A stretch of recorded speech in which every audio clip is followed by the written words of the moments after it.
বুখারী শরীফের হাদিস। নবীজিকে যাবে বন্টন করার আগে গোশতের পাতিলাটা নিয়ে আসো, রুটি আটার গোল্লাটা নিয়ে আসো। বুখারীর হাদিস।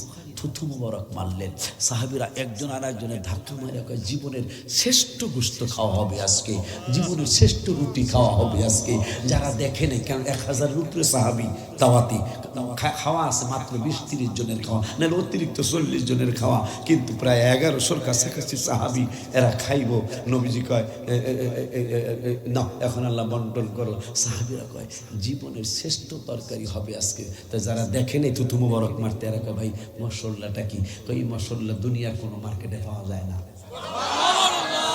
তাও কর না, কিনতে পারলে কিনলাম, না কিনতে পারলে না কিনলাম। কথা কয় না? এই মা ফাতেমার তো এইরকম একটা অবস্থা হয়েছে, কিনতে পারলে পারলাম, না পারলে না পারলাম।